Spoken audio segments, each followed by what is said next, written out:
y miembro del Comité de Cuidados Paliativos de nuestro hospital desde enero de este mismo año, y nos va a presentar la ponencia Eutanasia y Salud Mental. Buenas tardes a todos. Parece que es la tarde de los dilemas y la bioética, pero después de oír esta interesante entrevista, creo que este dilema del que yo voy a hablaros es un poquito más relajado. Sobre todo es un dilema más íntimo y más reflexivo, ¿vale? Creo que no va a enaltecer tanto, pero bueno. Lo primero, dar las gracias al comité organizador por la invitación y por la confianza. Como bien ha comentado Miguel, he estado en una unidad de hospital a domicilio durante casi 15 años y sabéis que en las unidades de hospital a domicilio en la Comunidad Valenciana recae el seguimiento de los cuidados paliativos. Y durante ese bagaje profesional, pues nos atropelló, nos llegó la aprobación o la despenalización de la ley de eutanasia en nuestro país.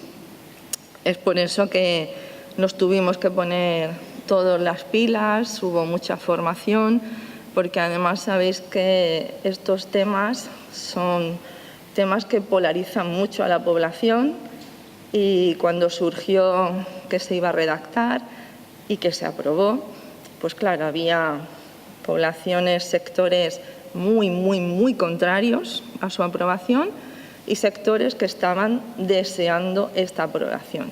Parecía como si fuésemos a estar a partir de marzo del 21 haciendo eutanasias una semana sí y otra también. Parecía que se iba, a caer el mundo. Nada más lejos de la realidad, ¿vale? Había mucha curiosidad por saber cómo la iban a redactar, puesto que en nuestro entorno hay varios países que la tienen legalizada, distintos modelos, unos más permisivos que otros, pero finalmente nuestro Congreso decidió redactarla basada en el principio de la autonomía del paciente, lo cual a priori descolocó mucho a la población médica porque nos supuso un cambio de modelo asistencial en el que habitualmente, y los que somos más mayores, estamos más educados en él y habíamos crecido con él, de un modelo muy paternalista, y ahora nos veíamos en un modelo más deliberativo basado en la autonomía del paciente. Pero esto es lo que tenemos. Tenemos una legislación que se llama la LORE, que está basada en un contexto de sufrimiento debido a enfermedad incurable o padecimiento que la persona experimenta. Hablamos de la persona, algo muy subjetivo. No soy yo como profesional el que decide, es el paciente. Y además se considera un nuevo derecho para toda persona mayor de 18 años y de nacionalidad española. En nuestra legislación, la LORE se basa en 4 pilares fundamentales, los que tenéis ahí de padecimiento, enfermedad, sufrimiento y capacidad. Surgieron muchas dudas porque había quien esperaba un listado de enfermedades, un checklist que nos pusiera las cosas fáciles, pero nada más lejos de la realidad. La ley se presenta centrada en el paciente y en su entorno patológico. ¿Qué está pasando? Nos habla de autonomía, nos habla de dignidad, nos habla de sufrimiento. No excluye ni menciona la enfermedad mental, muy al contrario de lo que algunas voces han ido soltando por ahí, e incluso algunas lecturas que se han hecho al respecto de la ley, porque la ley también es interpretable. Lo que sí hace la LORE es que regula garantías para su desarrollo. Es una ley compleja. Decidieron hacer una normativa de regulación que garantizaba la independencia del paciente y la valoración de un contexto eutanásico concreto. A diferencia de otras normativas de nuestro entorno, aquí pues decidieron que fuesen muchos los actores que tienen que entrar en la valoración del contexto eutanásico. Es el derecho de una persona, pero varios profesionales vamos a determinar si este derecho es aplicable y es conforme a la normativa o no. Para los que no conocéis cómo se desarrolla, saber que la eutanasia la empieza un médico responsable, es el primero que dice, aquí hay una solicitud.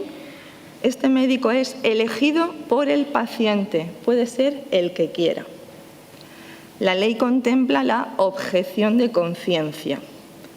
Todos podemos entrar a la página de Consellería e inscribirnos, pero también todos podemos, que si un paciente nos elige, explicarle, mira, yo soy objetor.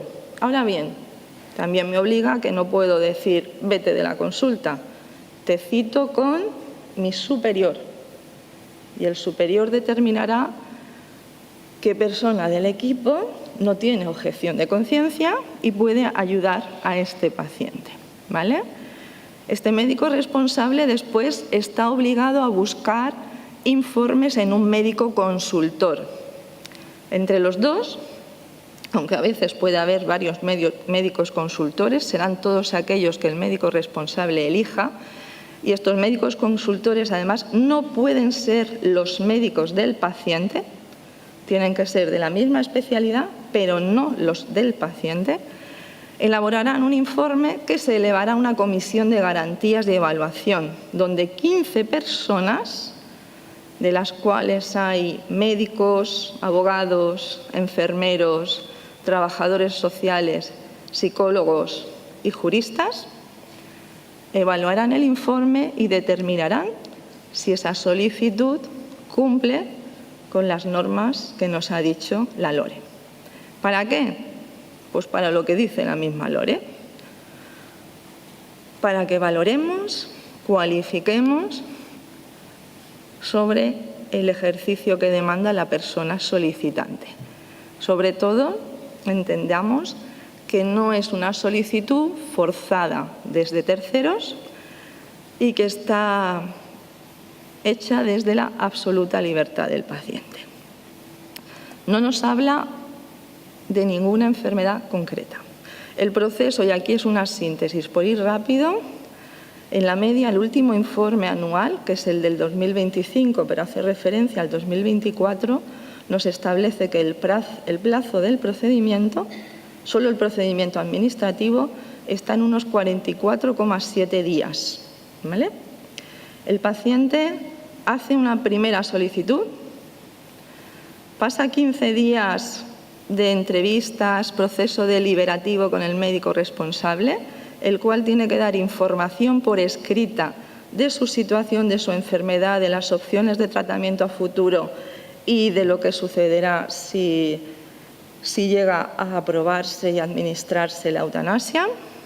Y el paciente tiene que volver a generar una segunda solicitud. Todo esto no puede ser en menos de 15 días. Los tiempos que establece la ley también le dan más carácter de garantía a la misma, entre que somos varios actores en el proceso y unos tiempos definidos.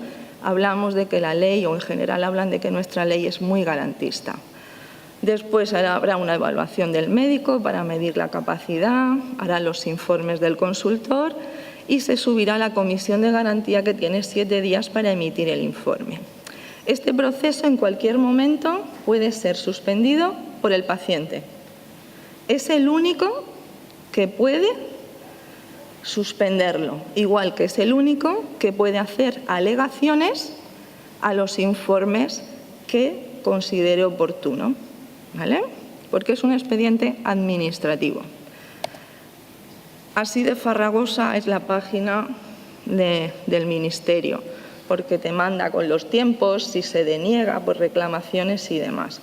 En el otro ejemplo lo hacemos lineal, al final unos 44 días. Quiero decir que no es un proceso rápido, ni es una cosa de te lo hago en un pasillito y ya está, ¿vale? No, requiere tiempo, esfuerzo y dedicación. Una vez que está eso aprobado, por si no sabéis cómo se procede, recibe el informe favorable el paciente y este tiene 30 días para fechar el día que desea se lleve a cabo el procedimiento. Además, tiene que elegir si quiere un procedimiento eutanásico o un procedimiento de suicidio asistido.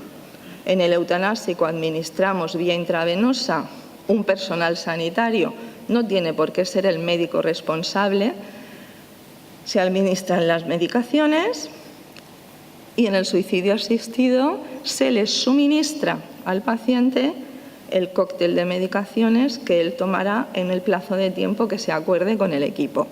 Puede asimismo decidir si lo quiere hacer en el hospital o en su domicilio, excepto cuando, y es muy frecuente, piden un proceso de ayuda al morir con donación de órganos. En ese caso, sí o sí ha de ser en el hospital y el médico responsable previamente habrá de haber contactado con el equipo de trasplantes y ya con el paciente se llegará a un acuerdo de si se hace, que es lo que con más frecuencia se está haciendo, una sedación profunda Ramsay 6 en la habitación donde se despide de los seres queridos con los que él haya decidido pasar ese último momento, y lo que es el proceso de eutanasia ya sedado se realiza dentro del quirófano para poder después proceder al explante y donación de órganos. Esto, bueno, decir que el médico responsable, aunque no sea el que administra la medicación, si no quiere, tiene que estar todo el tiempo presente, porque además es el que firma el certificado de defunción y lo firma con un epígrafe concreto que es la prestación de ayuda al morir LOE 3-2021, ¿vale? El procedimiento y la ley, el registro, tal y como está descrito, es sencillo. Pero claro, ahora viene el que vosotros, pues es que sois diferentes, sois especiales. Estamos hablando de morir, de que una persona te pida morir. Vosotros vivís con eso a diario y sois los valedores de la prevención del suicidio. Pero a la misma vez sois los valedores y largo trabajo lleváis haciendo, y chapó, en favor de la autonomía del paciente con trastorno mental. El equilibrio entre esta autonomía y la protección al suicidio es complicado y se entiende que es complicado. Por lo tanto, algo especial debe de haber en el trastorno de enfermedad mental y quizá tengamos que hacer algo más que lo que nos dice la LORE, ¿vale? En teoría, estos son los 4 pilares que tenemos que estudiar y que son las 4 bases de la LORE, sin más. Aquí están enfocados en el marco de la salud mental y la psiquiatría, pero es que fuera de la enfermedad mental, estos son los 4 valores que a cualquier persona que pide ayuda a morir se le tienen que aplicar. Es así. ¿Qué sucede? Que en el enfermo mental pues tenemos particularidades que hacen a veces muy difícil llegar a determinar si realmente tengo una capacidad, si el sufrimiento es intolerable, si estoy con una enfermedad incurable o si hay una voluntariedad detrás del proceso de solicitud del paciente, ¿vale? Y estos 4 esquemas son los que complican mucho a lo largo de estos años que ya llevamos el que haya debate en torno a si nuestra legislación contempla o no la eutanasia en personas enfermas. La capacidad la sabéis manejar mejor que nadie. Ahora bien, la ley no te pida que el paciente sea un paciente capaz, ¿no? Se habla de capacidad jurídica, se habla de que el paciente sepa lo que está pidiendo, para qué lo está pidiendo y lo que va a pasar. La capacidad, de hecho, es capacidad para este acto concreto. Y lo que habremos de determinar es si tiene capacidad cognitiva y lucidez suficiente para entender, comprender, asimilar, expresar, razonar lo que está solicitando. En este sentido, hay una bandera importante de desmitificación de que el enfermo mental no es un enfermo capaz. Y eso es algo que enseguida, ¿cómo va a hacer un paciente con enfermedad mental? ¿Cómo una persona que ha tenido un intento de suicidio va a tener capacidad para decidir? Eso creo que lo batalláis todos los días, ¿no? Y que además la legislación actual habla de la ley de autonomía de los pacientes, de la no discriminación, de la no marginación, de la no estigmatización. Es un reto clínico porque en muchas ocasiones todos tenéis ahora en la cabeza, seguro, pacientes que dicen, es que hay meses que sí, hay meses que no, que la enfermedad hay veces que es que me lo tiene muy nubladito y otras veces sí. De esa fluctuación e idiosincrasia de las enfermedades es de la que vienen después algunas reclamaciones y solicitudes de reforma a la Comisión de Garantías de la Eutanasia, ¿vale? Que las veremos un poquito más adelante. Pero luego ha de ser voluntario. No es lo mismo la ideación suicida que la petición de eutanasia. ¿Cuándo sé que me está hablando el enfermo y cuándo me habla la enfermedad? Vosotros sois avanzados todos. Para los neófitos es bastante más complejo. Aquí muchas veces en paciente, incluso sin trastorno mental, nos tenemos que preguntar, ¿me habla la desesperanza o realmente ha reflexionado sobre lo que me está pidiendo? Yo os diré que no es lo mismo llegar a una casa a ver a un paciente, Esther, yo para vivir así, por favor, ponme algo y mátame. Es que mi padre, si usted quisiera, mi padre ya estaría muerto y dejaría de sufrir porque es que esto es insoportable. Eso no es lo mismo que, buenos días, Esther, hoy quiero hablar contigo de una cosa. Dime, que me cuentes cómo va eso de la eutanasia porque yo quiero verlo y pedirla. Ni el relato, ni la comunicación no verbal, ni la comunicación verbal. Es que es diferente, es completamente diferente. El problema que hay en psiquiatría, en la enfermedad mental, que muchas veces ese deseo de morir es síntoma de patología. Y algunos países que la tienen legalizada, en concreto Bélgica, tiene algunas series de estudios en las que nos hablan de que pacientes que han expresado el deseo de morir a su psiquiatra, porque hablamos de enfermedad mental, se ha visto que hasta un 53%, una vez que han sido escuchados, atendidos, evaluados, han retirado esa solicitud de eutanasia.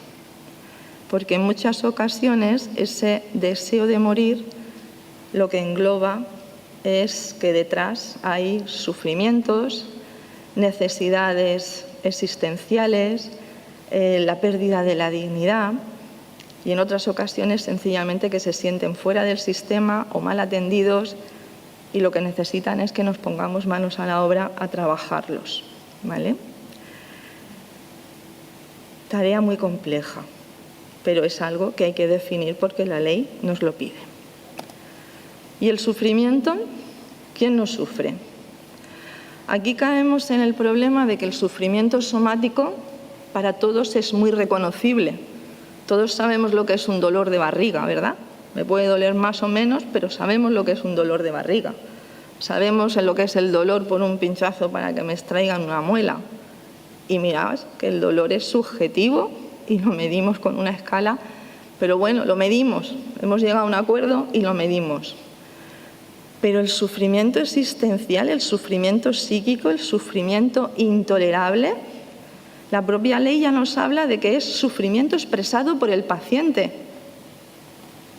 Quieto, cuidado, ¿quién soy yo para juzgar si ese paciente sufre más o sufre menos?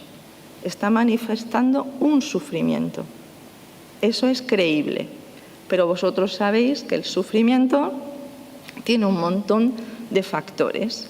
Pues muchas veces ese sufrimiento es el pie para desgranarlo delante del paciente y abrir más líneas de actuación, más líneas terapéuticas, más líneas que nos den la idea de qué puede estar pasando y por qué estamos en este punto de una solicitud de derecho a morir en el paciente que tengo delante. ¿Vale? Y la incurabilidad. ¿Puede la enfermedad mental cumplir este criterio? Pues no os ponéis de acuerdo, ¿eh? Es que no os ponéis de acuerdo en cuáles son los criterios de incurabilidad o irreversibilidad de una enfermedad. En las enfermedades somáticas, con tantos biomarcadores que hay, sí que hay estándares, criterios en los que pasamos a decir esta enfermedad, este paciente está en una situación de cuidados paliativos. Pero la psiquiatría paliativa, ¿dónde empieza a estar definida? Para eso primero tenéis que unificar criterios, porque sois, permitirme la expresión, profesionales tozudos, que buscan siempre esta terapia, la otra, lo que haya para ayudar a vuestros pacientes. Nunca los dejáis. Estáis siempre ahí, detrás de ellos. Por consenso habéis llegado a cronicidad y refractariedad de las enfermedades, desde los tratamientos con sus efectos adversos, desde la futilidad de alguno de ellos y sobre todo teniendo en cuenta la posibilidad de que el paciente rechace tratamientos. De aquí vendrán algunas solicitudes que hacéis desde vuestra sociedad de un marco específico ligado a un aumento de tiempo en la solicitud de prestación al morir para pacientes con enfermedad mental. Por compararnos con los demás, pues en varios sitios está todo expuesto. Unos lo tienen explícito y otros no. Y en aquellos que los tienen, que no nos confundamos, en Suiza, por ser estrictos en la normativa, ellos no tienen eutanasia, tienen suicidio asistido. Pero tanto en Bélgica como en Suiza, a tenor de que ha habido un crecimiento de un 3% de enfermos mentales que han pedido la eutanasia en los últimos 5 años, lo que han hecho es legislar, regular, el que al menos 2 psiquiatras, por favor, independientes, evalúen al paciente, porque ellos no tienen ese marco de garantías de especialistas que tenemos nosotros. Entonces ahí, pues mira, nos van copiando un poquito. A nivel cuantitativo, porque dicen, madre mía, aquí estamos haciendo eutanasias a diestro y siniestro. Bueno, pues mirad, este es el informe, el último que hay. Lamentablemente no hay obligación de recoger la etiología de la solicitud de prestación a morir. Entonces, los datos de que es enfermedad mental o no están pues como en un cajón desastre. Alguna comunidad en el 22 lanzó que había tenido 8 solicitudes y que llevó a término 5, pero ha pasado así de soslayo. Sí sabemos que hasta 1/3 de las solicitudes que se presentan, de todas las enfermedades, hasta 1/3 fallecen durante el procedimiento. Quiere decir, o a mí me da la sensación de que cuando las personas lo solicitan, no es de un modo alegre y pasajero. Lo solicitan porque están malitos y porque saben que lo están pasando mal y quieren asegurarse un final pacífico. Pero para sintetizar todo, la cuestión es que la eutanasia, estemos moralmente a favor o en contra, es un derecho de nuestros pacientes, es un derecho de todos los españoles mayores de 18 años. que cuando tenga delante un paciente que viene a solicitármela, pues vamos a seguir acompañándolos. Si lo lleváis acompañando en las etapas más duras de la vida, en épocas de crisis horrorosas, el psiquiatra no lo puede, no lo va a dejar en esta etapa final. Ahora bien, tenemos que velar porque no sea un atajo, que no sea la eutanasia una terapia, eso nunca. Y luego, pues generar propuestas, muchas propuestas. La última que habéis hecho desde la sociedad es lo del no, no, sí, sí. No sé si os suena. Son preguntas que están hechas de un modo específico para regular la eutanasia en enfermedad mental, pero para mí, en alguno de los procesos que he llevado, es que son las básicas de cualquier proceso, sobre la voluntad, sobre la influencia de otros trastornos, por si se han agotado los recursos o no, y la capacidad. Pues solo si es no, no, sí, sí, podemos seguir. ¿De acuerdo? El diagnóstico de trastorno mental no anula per se la autonomía del paciente. Eso lo tenéis grabado a fuego, ¿verdad? Pues tampoco sus derechos. Nos puede gustar o no gustar lo que tenemos delante, pero es el derecho del paciente, no el mío. No el mío. Yo soy el médico que le tengo que ayudar y puedo objetar, pero tengo que buscarle una ayuda. Que no vamos a excluir la enfermedad mental a priori, porque la ley no la excluye. Sería una discriminación. Y lo que sí sucede es que es un procedimiento incómodo, molesto, porque requiere mayor excelencia, mayor investigación y mayor rigor en la evaluación que hacemos, ¿vale? Los médicos tenemos que ser humildes. A mi entender, es la profesión más humilde. Hay un agotamiento de los tratamientos, hay un agotamiento, pues tendremos que ayudar a otra etapa de la vida, ¿no? Entonces, procuremos muertes pacíficas y no caer en el trauma de un suicidio solitario.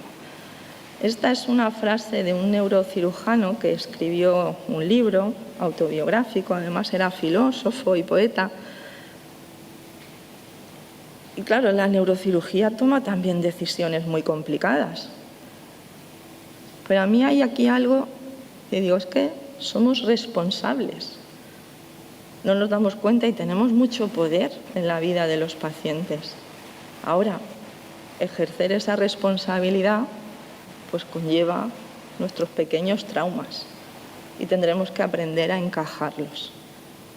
Y nos sentiremos culpables en ocasiones y nos recriminaremos diferentes acciones, pero sobre todo no abandonemos nunca a un paciente, nunca.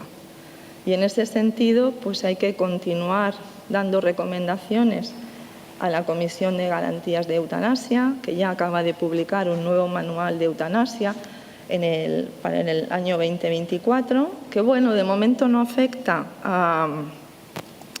afectado a la enfermedad mental como tal, pero ha ido cambiando algunas cosas. Los farmacéuticos, pues ya se les ha quitado la objeción de conciencia, se ha incluido al enfermero, pues dando pasitos. Desde mi experiencia, creo que sí que en el caso de la enfermedad mental debería hacerse una regulación paralela, y estoy de acuerdo con algunos de vuestros colegas que incluso llegan a establecer la necesidad de un año de seguimiento con unas 10 visitas en ese tiempo para valorar que hay una estabilidad en esa toma de decisión y que hemos agotado opciones terapéuticas. Y en ese sentido creo que podemos ir caminando. Pero desde luego no los dejéis como no hacéis nunca con ellos y continuar batallando por su autonomía, por la prevención al suicidio, pero sabiendo que hay veces que se agotan. Así que muchas gracias por escuchar.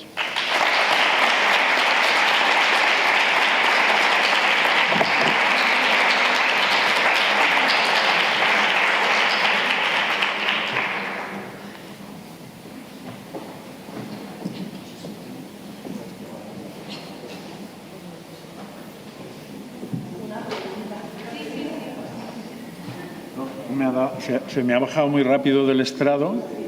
¿Te importa? Es que no es lo mío, yo soy médico de andar por casa, no de estar en estrados.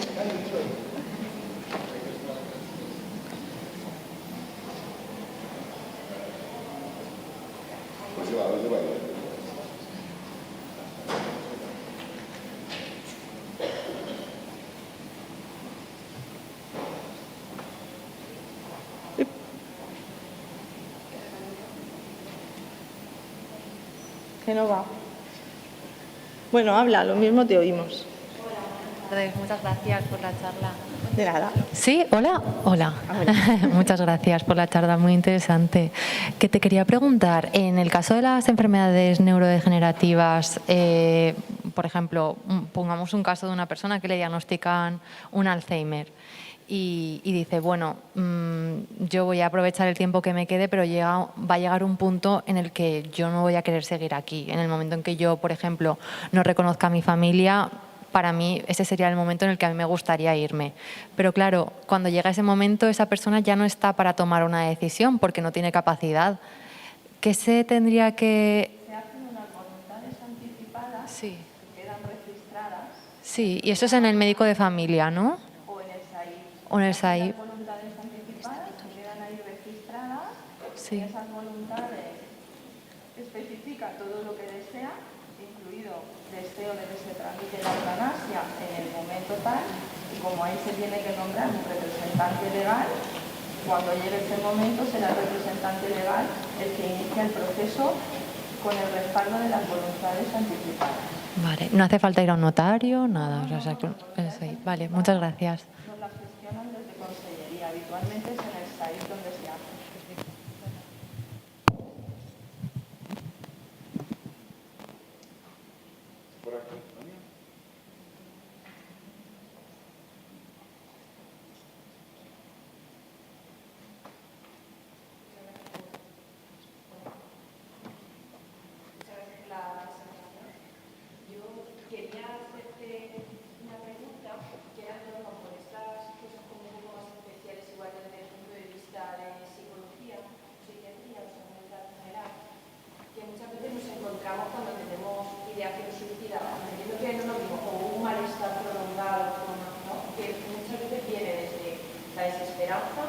La pertenencia a un grupo, en el que vemos que, voy a poner ejemplo, por ejemplo, el hecho de hoy que han hablado, por ejemplo, de trastorno de personalidad, donde no influye tanto tratamientos médicos o farmacológicos que podamos hacer, como igual la parte de psicología e incluso el contexto, porque yo creo que cualquier compañero psicólogo igual nos va a decir, pues si está en ese contexto, en esta familia, difícilmente va a mejorar, ¿no?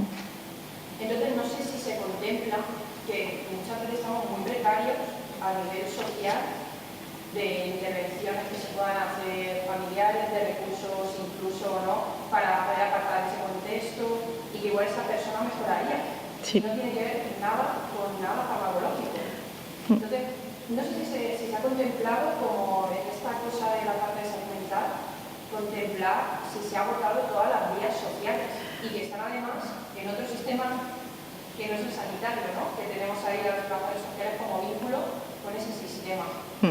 A ver, es que esto da para mucho, pero realmente una de las críticas que se hace a la LORE es precisamente hacia el sistema sanitario, porque nos vemos en muchas ocasiones que a través de esta ley parece que se quisiera esconder el fracaso de la garantía que tiene el Estado sobre la salud.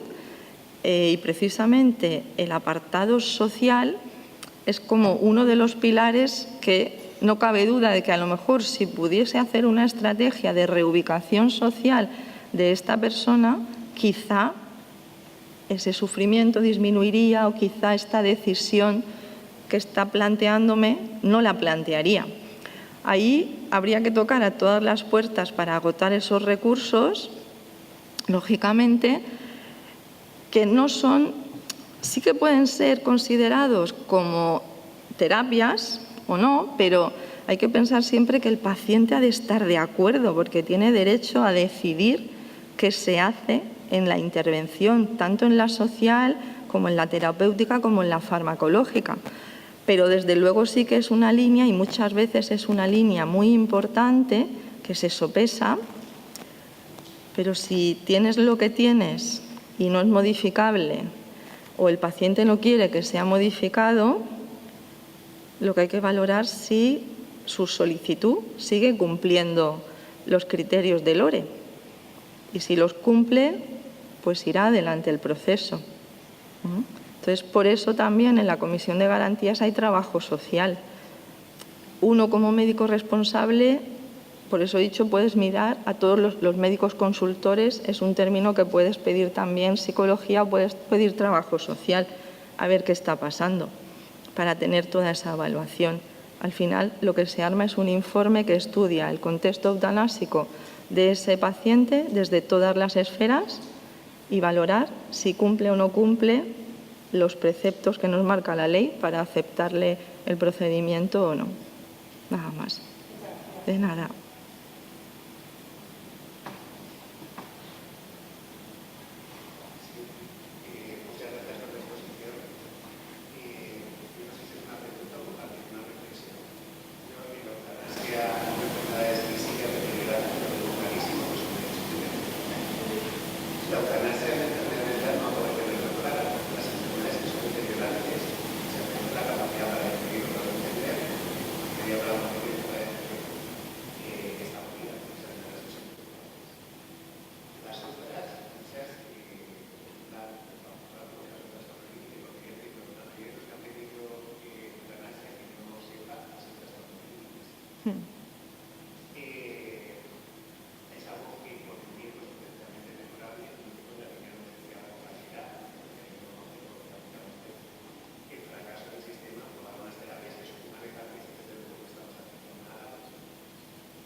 Bueno, ya sí, el término de suicidio asistido es solo una modalidad de la eutanasia, que es la que se administra. Al final es eutanasia en global. Al final lo que hay que individualizar los casos y sobre todo, tal y como está la LORE, lo que no tenemos listado de patologías, nos tenemos que centrar en el paciente. ¿Cuál es su contexto eutanásico? ¿En qué situación está? Si se han agotado todos los recursos o no. Por eso, en esos 15 días de deliberación, el médico responsable está obligado a darle toda la información por escrito de todo lo que hay disponible. Es verdad que nos vamos a encontrar con limitaciones del sistema, porque tú puedes estar pensando en un montón de terapias novedosas, pero no están aquí, están en Madrid o están fuera del sistema público de salud y el paciente no se las puede costear o ver cómo las costeamos. Hay un abanico muy grande.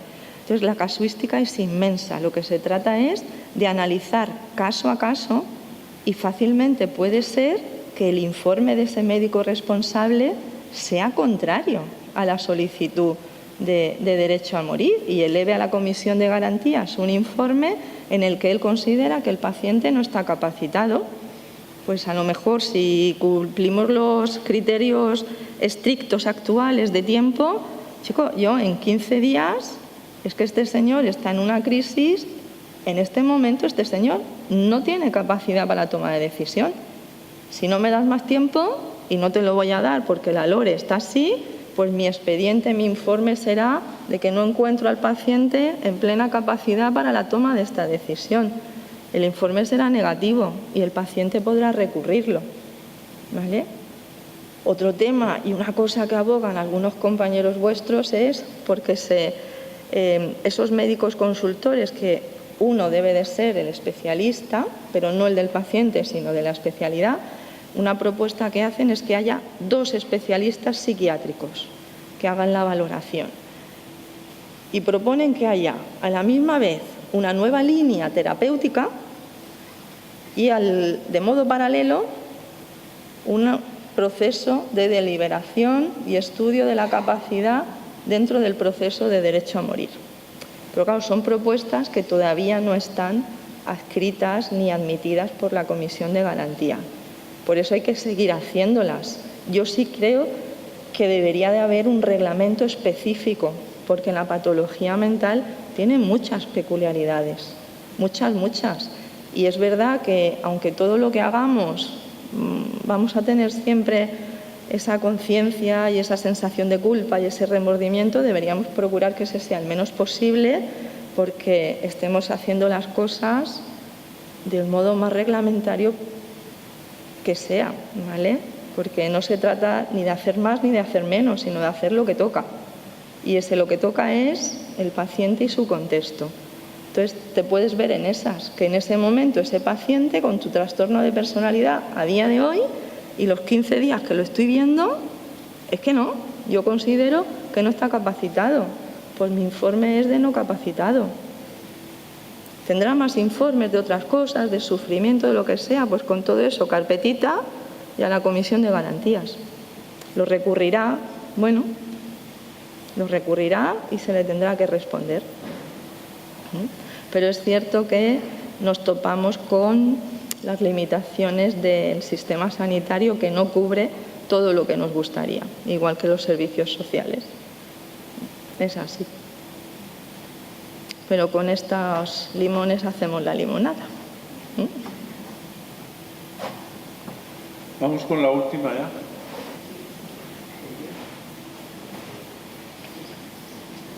Una pregunta muy concreta. ¿La ley actual limita el número de veces que un paciente puede solicitar la eutanasia? No.